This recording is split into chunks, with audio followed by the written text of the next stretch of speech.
નમસ્તે બાળકો, આજે આપણે સામાજિક વિજ્ઞાન વિષયમાં નવું પ્રકરણ શરૂ કરીએ છીએ. પ્રકરણ 7 ગુપ્ત યુગ અને અન્ય શાસકો. બરાબર, ગયા લેક્ચરની અંદર અને ગયું પ્રકરણ એમ કહીએ તો પણ ચાલે, તો એ પ્રકરણની અંદર આપણે મૌર્ય યુગની સ્થાપના, મૌર્ય વંશની સ્થાપના કોણે કરી, કેવી રીતે કરી એમના વિશે માહિતી મેળવી હતી. ત્યાર પછી હવે આવે છે ગુપ્ત યુગ અને અન્ય શાસકો, એટલે કે ગુપ્ત વંશની સ્થાપના કોણ કરે છે અને એ સમયમાં રાજ્ય વ્યવસ્થા કેવી હતી.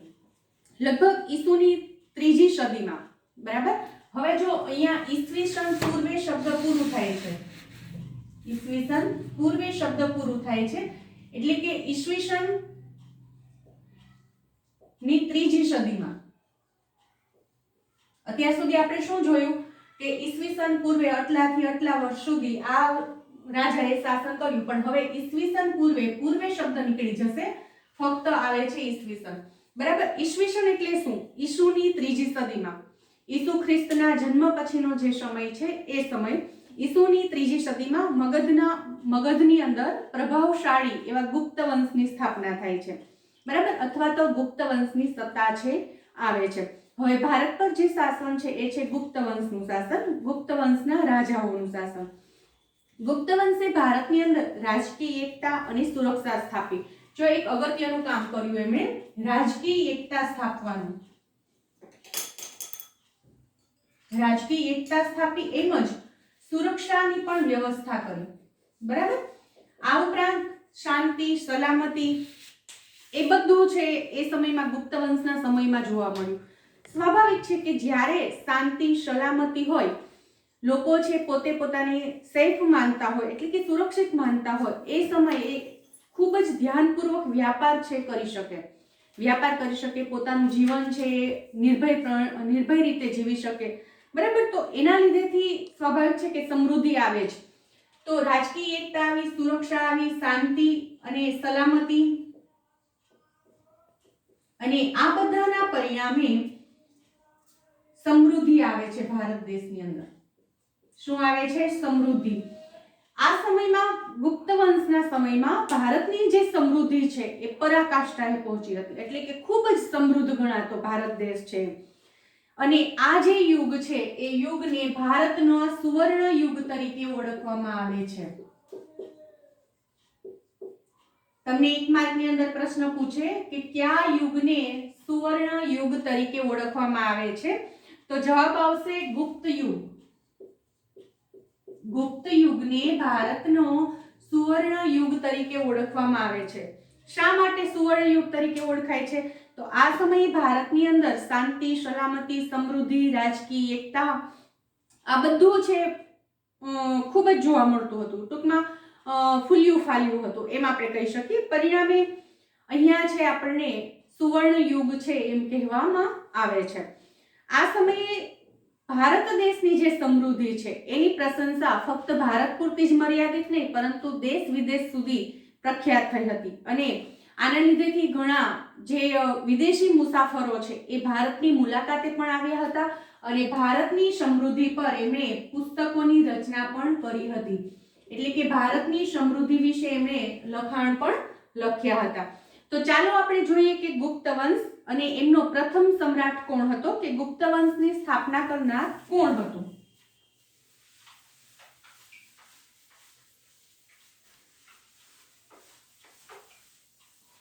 ગુપ્ત વંશની સ્થાપના કરનાર સૌપ્રથમ સ્થાપક આપણે કહીએ, ગુપ્ત વંશનો સ્થાપક શ્રીગુપ્ત. શ્રીગુપ્ત નામના રાજાએ ગુપ્ત વંશની સ્થાપના કરી હતી.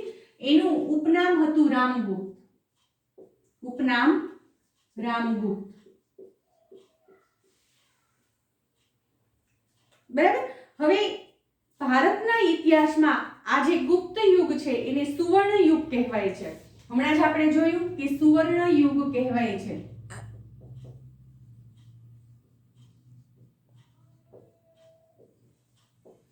શા માટે સુવર્ણ યુગ કહેવાય છે? તો એની પાછળના 4 કારણ છે.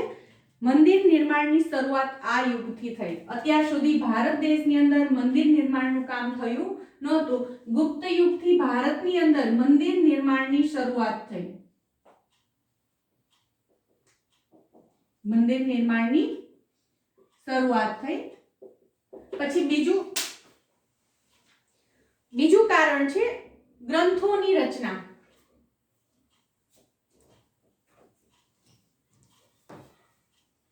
શ્રીમદ ભાગવત ગીતા છે એ આપણો ધાર્મિક ગ્રંથ છે ગણવામાં આવતો હતો. આ ઉપરાંત રાજધર્મ તરીકે વૈષ્ણવ ધર્મની શરૂઆત થઈ. રાજધર્મ તરીકે વૈષ્ણવ સંપ્રદાય અથવા તો વૈષ્ણવ ધર્મની શરૂઆત. એટલે કે ગુપ્ત વંશના બધા રાજાઓ છે એ વૈષ્ણવ સંપ્રદાય અપનાવેલો હતો. એટલે કે વૈષ્ણવ સંપ્રદાયના અનુયાયીઓ હતા અને આપણું જે ધાર્મિક ગ્રંથ છે એ શ્રીમદ ભાગવત ગીતા છે એમને ધાર્મિક ગ્રંથ છે એની માન્યતા આપવામાં આવી. આ ઉપરાંત મંદિર કાર્ય છે એમનું નિર્માણ થયું. તો એવું નહોતું કે આ સમયમાં ફક્ત વૈષ્ણવ જે ધર્મ છે એને રાજધર્મ તરીકે સ્વીકાર્યો તો અન્ય ધર્મને હીન ગણવા, એવું નહોતું. જૈન ધર્મ છે, બૌદ્ધ ધર્મ છે, એ ધર્મને પણ એટલો જ પ્રચાર અને પ્રસાર થયેલો છે. એટલે કે જૈન ધર્મને, બૌદ્ધ ધર્મને પણ પોતાના ધર્મનો ફેલાવો કરવાની છૂટ હતી. એ ધર્મ પણ એટલા જ ફૂલ્યા ફાલ્યા છે. બરાબર. ટૂંકમાં એમ કહી શકાય કે ધાર્મિક બાબતમાં પણ સ્વતંત્રતા છે ત્યારના લોકો છે ભોગવી શકતા હતા. કોઈ એક જ સંપ્રદાયને મહત્વ આપવું એવું ન હતું. બરાબર. ત્યાર તો આ જે બધા કારણો છે એ બધા કારણોને લીધેથી આપણે એમ કહી શકીએ કે આ જે ગુપ્ત યુગનો સમય છે એને ભારતના ઇતિહાસમાં સુવર્ણ યુગ તરીકે જે ઓળખવામાં આવે છે એ યથાર્થ છે. બરાબર. કારણ કે જ્યારે દેશની અંદર સંપૂર્ણપણે સુખ, સમૃદ્ધિ, શાંતિ, સલામતી એ બધું હોય ત્યારે લોકો છે નિર્ભય બની અને કાર્ય છે કરી શકે છે અને પોતાનો વિકાસ છે કરી શકે છે. એટલે વિકાસ છે ચરમસીમાએ પહોંચ્યો હોવાથી જે સુવર્ણ યુગ તરીકે ઓળખાય છે એ યથાર્થ છે. બરાબર. હવે સૌપ્રથમ ગુપ્ત યુગનો સ્થાપક અથવા તો ગુપ્ત વંશનો સ્થાપક એ શ્રીગુપ્ત. હવે શ્રીગુપ્ત છે એમનો પુત્ર ઘટોત્કચ. બરાબર. મગધના સામ્રાજ્યમાં શ્રીગુપ્ત છે ગુપ્ત વંશનો સ્થાપક હતો. ત્યાર પછી આવે છે એમનો પુત્ર ઘટોત્કચ. એ ઘટોત્કચ ગુપ્ત. બરાબર. હવે શ્રીગુપ્તનો પુત્ર કોણ આવે છે? ઘટોત્કચ ગુપ્ત. અને ઘટોત્કચ ગુપ્તનો પુત્ર આવે છે ચંદ્રગુપ્ત પહેલો. એનો પુત્ર ચંદ્રગુપ્ત એક. બરાબર. ગુપ્ત વંશની સ્થાપના કરનાર શ્રીગુપ્ત, એમનું ઉપનામ રામગુપ્ત, એમનો પુત્ર ઘટોત્કચ અને એનો પુત્ર ચંદ્રગુપ્ત ઈસવીસન 319 ઘટોત્કચના અનુગામી તરીકે ઓળખાય છે. એટલે કે એના અનુગામી તરીકે ચંદ્રગુપ્ત એક એમનો પુત્ર છે રાજગાદી પર આવે છે. એટલે કે પાટલીપુત્રની જે રાજગાદી છે એ રાજગાદી પર ચંદ્રગુપ્ત એક આવે છે. હવે જો આપણે ગયા લેક્ચરની અંદર પણ ચંદ્રગુપ્ત વિશે ભણી ગયા, પણ એ ચંદ્રગુપ્ત કોણ હતો? મૌર્ય વંશનો સ્થાપક હતો. બરાબર. અને અહીંયા ચંદ્રગુપ્ત છે એ ગુપ્ત વંશનો સ્થાપક છે. એનો સ્થાપક નહીં પણ એનો ઉત્તરાધિકારી છે. ગુપ્ત વંશના સ્થાપક તો શ્રીગુપ્ત છે, એમનો પુત્ર ઘટોત્કચ, એમનો પુત્ર ચંદ્રગુપ્ત. એટલે કે ગુપ્ત વંશનો આ રાજવી છે. બરાબર.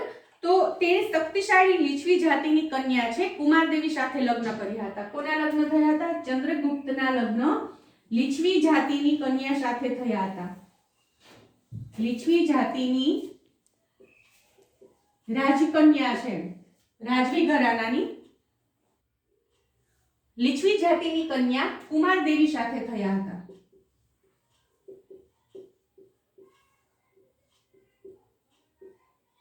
હવે ચંદ્રગુપ્ત એક છે એ લીછવી જે રાજાઓ છે, બરાબર, એમની સાથે મિત્રતા થઈ જાય. સ્વાભાવિક છે કે એમની દીકરી છે એમની સાથે લગ્ન થયા હોય તો એ જમાઈ સસરા એવી રીતે આપણે જે રિલેશન હોય એ જ રીતના રિલેશન એ સમયમાં હોય.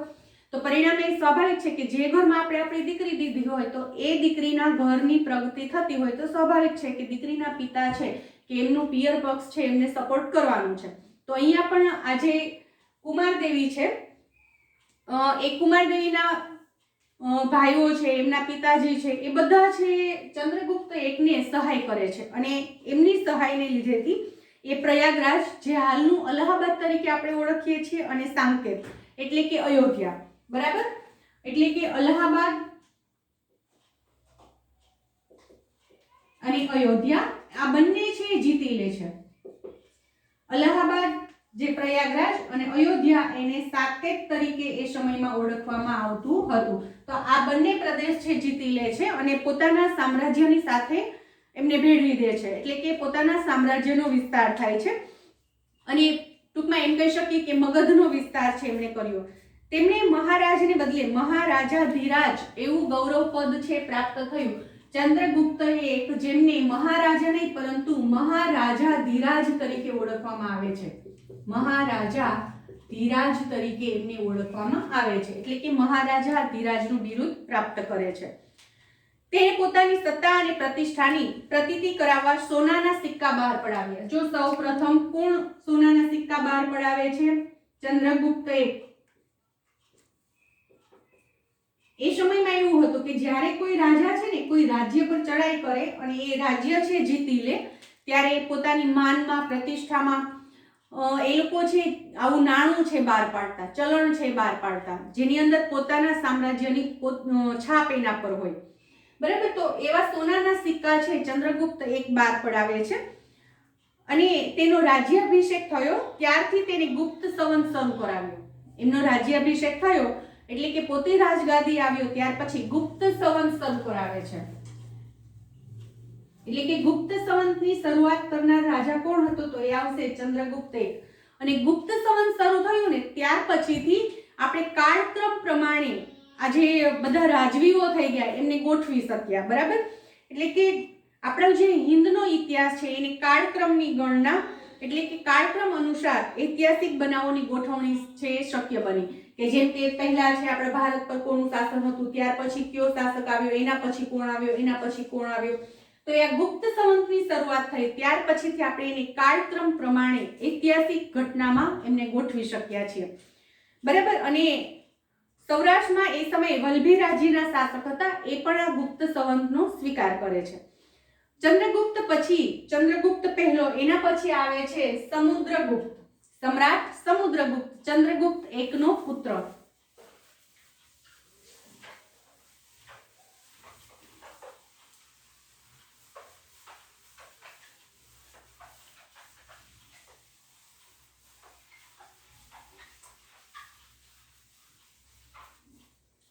ચંદ્રગુપ્ત એક પછી આવે છે ગાદી પર સમ્રાટ સમુદ્રગુપ્ત.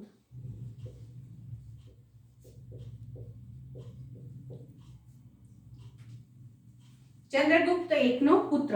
સૌપ્રથમ શ્રીગુપ્ત, ત્યાર પછી ઘટોત્કચ, ઘટોત્કચનો પુત્ર ચંદ્રગુપ્ત એક અને ચંદ્રગુપ્ત એકનો પુત્ર સમુદ્રગુપ્ત. બરાબર, હવે સમુદ્રગુપ્ત છે એ ગુપ્ત વંશનો સૌથી પરાક્રમી રાજા છે. ગુપ્ત વંશનો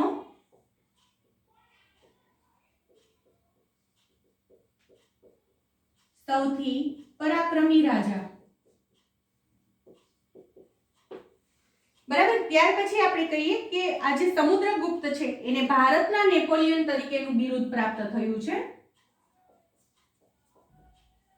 ભારતના નેપોલિયન તરીકે ઓળખાયો. નેપોલિયન બોનાપાર્ટનું નામ તમે સાંભળ્યું હશે, કદાચ ન સાંભળ્યું હોય તો તમે આગળ ભણશો ઇતિહાસ એટલે એમની અંદર તમારે ભણવાનું આવશે. બરાબર, અને સમુદ્રગુપ્ત છે એને ઉપનામ છે કવિરાજ. ઉપનામ છે એમનું કવિરાજ, એટલે કે કવિરાજનું બિરુદ છે એમને પ્રાપ્ત થયું છે. હમણાં આપણે આગળ જોઈશું કે કવિરાજનું બિરુદ છે એમને કેવી રીતે પ્રાપ્ત થયું છે. બરાબર, પછી એમણે જે સિક્કા બહાર પડાવ્યા છે એ સિક્કા ગુપ્ત વંશના સિક્કા કે જે વીણા વગાડતા હોય એવી છાપના છે. એમાં સમુદ્રગુપ્ત છે વીણા વગાડતા હોય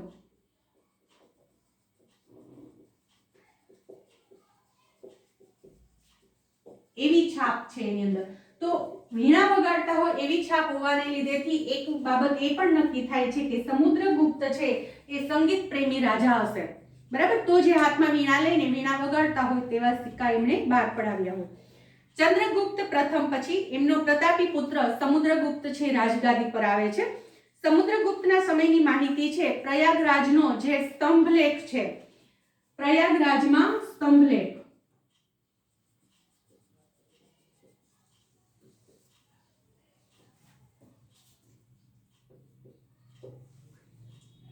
એટલે કે પ્રયાગ પ્રશસ્તિ અને તેના સિક્કામાંથી પ્રાપ્ત થાય છે કે એ સમયમાં જે સિક્કાઓ બહાર પડાવેલા હતા એમાંથી એમના વિશેની માહિતી છે આપણે પ્રાપ્ત કરી શકીએ છીએ.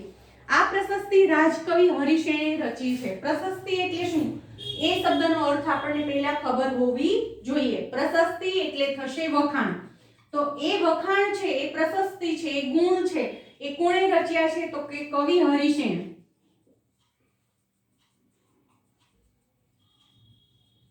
એમની જે રચનાઓ કરી હતી એમાંથી આપણને એમની પ્રશસ્તિ છે પ્રાપ્ત થાય છે.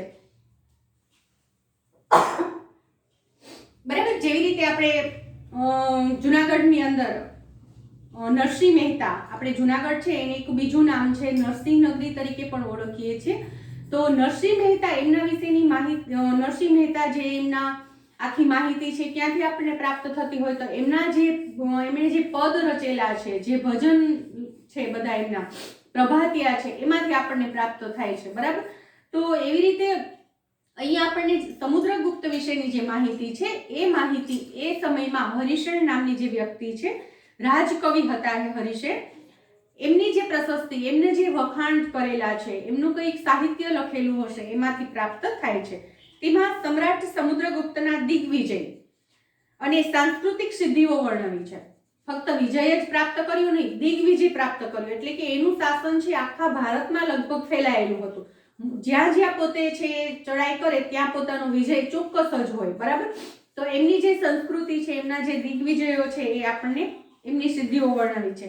તેને ખૂબ જ ઓછા સમયમાં ઉત્તર ભારતમાં મોટા ભાગના રાજ્યથી માંડી અફઘાનિસ્તાનના કુષાણ શાસનતંત્ર સુધી તેણે વિજય યાત્રા કરી. દક્ષિણમાં લગભગ 12 જેટલા રાજાને હરાવે છે. બરાબર. અહીંયા અફઘાનિસ્તાન,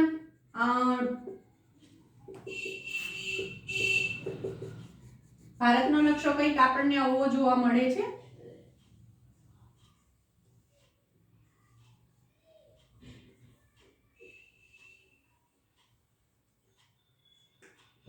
બરાબર. અહીંયા પાકિસ્તાન આવે, પાકિસ્તાનથી ઉપર અફઘાનિસ્તાન આવે છે, પછી આ દક્ષિણનો ભાગ છે, ભારતનો દક્ષિણ ભાગ.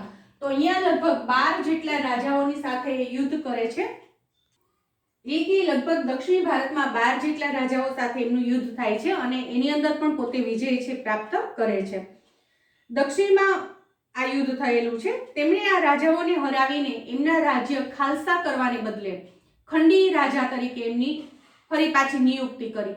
શું હોય ખબર છે, એ સમયમાં યુદ્ધ થાય ને એટલે જે પ્રદેશ સાથે યુદ્ધ થયું હોય તો એ પ્રદેશ જે જીતી લે છે તો એ આખો પ્રદેશ છે એના હસ્તક આવી જાય, શાસન છે બધું એના હસ્તક આવી જાય, એટલે એનો પ્રદેશ છે ખાલસા કરવામાં આવે. બરાબર.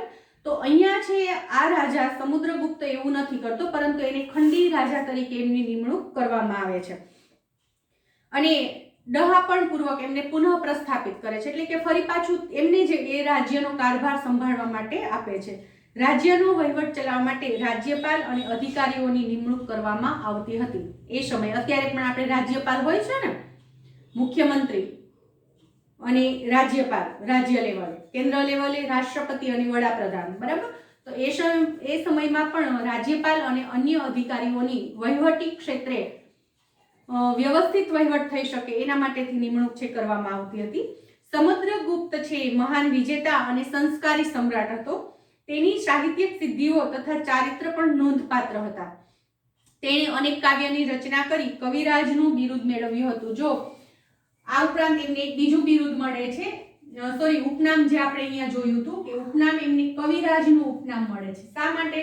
તો એની ઘણા બધા કાવ્યની રચના કરી હોવાથી એમને કવિરાજનું બિરુદ છે પ્રાપ્ત થાય છે. કમનસીબે તેનું આજે એક પણ કાવ્ય મળતું નથી. એ આપણી બદકિસ્મત કહેવાય કે આપણી પાસે અત્યારે હાલમાં એનું રચેલું એક પણ કાવ્ય ઉપલબ્ધ નથી, એટલે કે એ જે કાવ્યની રચના કરી હતી એ સાહિત્ય છે આપણને પ્રાપ્ત થઈ શક્યું નથી. એક સિક્કામાં સમુદ્રગુપ્તને વીણા વગાડતો દર્શાવવામાં આવ્યો છે, જે એમનો સંગીત પ્રેમ બતાવે છે. જો અહીંયા મેં તમને લખાવ્યું હતું કે વીણા વગાડતા હોય એવી છાપના સિક્કા બહાર પડાવે છે, પરિણામે એ સંગીત પ્રેમી રાજા હોવો જોઈએ. બીજી પણ એક માહિતી પ્રાપ્ત થઈ કે એને કાવ્યની રચનાઓ કરી હતી. બરાબર. તેના શાસનકાળ દરમિયાન અનેક મંદિરો, બૌદ્ધ વિહારો અને જૈન ઉપાશ્રયો છે બાંધવામાં આવ્યા હતા. આપણે આગળ જોઈ ગયા કે ગુપ્ત વંશની સ્થાપના થઈ ત્યાર પછીથી જ ભારત દેશની અંદર મંદિરનું નિર્માણ છે થયેલું આપણને જોવા મળે છે. તેણે અશ્વમેઘ યજ્ઞ કર્યો હતો. અશ્વમેઘ યજ્ઞ કર્યો હતો. આ અશ્વમેઘ યજ્ઞનો ઉલ્લેખ તમે રામાયણ જોતા હશો તો એની અંદર પ્રાપ્ત થાય છે. ભગવાન શ્રી રામે અશ્વમેઘ યજ્ઞ કરાવ્યો હતો. શા માટે? તો એની અંદર અશ્વની પૂજા કરીને પછી એને ભારત ભ્રમણ માટે છોડી દેવામાં આવે. એ અશ્વ જે પ્રદેશમાંથી પસાર થાય એ પ્રદેશ છે એમનો પોતાનો જીતેલો ગણાતો, એટલે કે યુદ્ધ ન કરવું પડતું. હવે માની લો કે કોઈ એક પ્રદેશમાંથી અશ્વ પસાર થાય છે અને ત્યાંનો જે રાજવી હોય એ આ અશ્વને બાંધી લે છે. પરિણામે એ રાજા છે જેમણે અશ્વમેઘ યજ્ઞ શરૂ કર્યો હોય, જેમનો અશ્વ હોય એમની સાથે યુદ્ધ જાહેર કરેલું ગણાય, કારણ કે એમને એમનું રાજ્ય છે સ્વીકાર્ય નથી, એમનું શાસન સ્વીકાર્ય નથી. બરાબર. તો એ રીતે એમની સાથે યુદ્ધ થતું. પરંતુ જો એમના રાજ્યમાંથી પસાર થવા દે, એમની યાગતા સ્વાગતા કરીને ત્યાંથી એમને આગળ મોકલી દે, તો એવું સ્વીકારવામાં આવે કે એમને આ જે અશ્વમેઘ યજ્ઞ કરનાર શાસક છે, રાજા છે, એમનું અસ્તિત્વ, એમનું સ્થાપત્ય એમને સ્વીકાર્યું છે. બરાબર. એમનું શાસન એમને સ્વીકાર્ય છે. તો એ સમયમાં સમુદ્રગુપ્તે અશ્વમેઘ યજ્ઞ છે કર્યો હતો. આ સંદર્ભે એમને સિક્કા પણ બહાર પડાવ્યા હતા. તેમણે પોતાના દરબારમાં વિદ્વાનોને એકત્રિત કરી અને ઉચ્ચ પ્રકારના સાહિત્યનું સર્જન કરાવ્યું હતું. બરાબર. સાહિત્યનું સર્જન કરવું હોય તો એના માટે વિદ્વાન વ્યક્તિઓ હોય એ વિચાર વિમર્શ કરે, તર્ક વિતર્ક કરે અને પછી એમની રચના કરતા હોય છે. જ્ઞાનીઓ તેની અને તે જ્ઞાનીઓની સોબત ઈચ્છતા હતા, એટલે કે સમુદ્રગુપ્તને જ્ઞાની વ્યક્તિઓની સાથે વિચાર વિમર્શ કરવો, તર્ક વિચારણા કરવી એ ખૂબ ગમતું હતું. એટલે કે જ્ઞાનીઓને સમુદ્રગુપ્તની સોબત, એમની સંગત ગમતી હતી અને સમુદ્રગુપ્તને આવા વિદ્વાનોની સોબત, સંગત છે ગમતી હતી. તેમણે હિન્દુ ધર્મને ઉત્તેજન આપેલું છે. તેમણે સામાજિક રીત રિવાજોને સ્વીકાર્યા હતા. પ્રાચીન ભારતના ઇતિહાસમાં સમુદ્રગુપ્તનું સ્થાન વિશિષ્ટ અને નોંધપાત્ર છે. ગુપ્ત સામ્રાજ્યની મહત્તાનો તે સર્જક હતો. એટલે કે સમુદ્રગુપ્ત છે ખૂબ જ સમ્રાટ અને સંસ્કારી રાજા હતો એમ આપણે કહી શકીએ. ત્યાર પછી સમુદ્રગુપ્ત પછી આવે છે સમ્રાટ ચંદ્રગુપ્ત બીજો. બરાબર. તો સમ્રાટ ચંદ્રગુપ્ત બીજો, જેને વિક્રમાદિત્ય તરીકે પણ ઓળખવામાં આવે છે, તો એમના વિશેની માહિતી આપણે નેક્સ્ટ લેક્ચરમાં મેળવીશું. આજના લેક્ચરમાં આપણે એટલે સુધી રાખીશું. Thank you.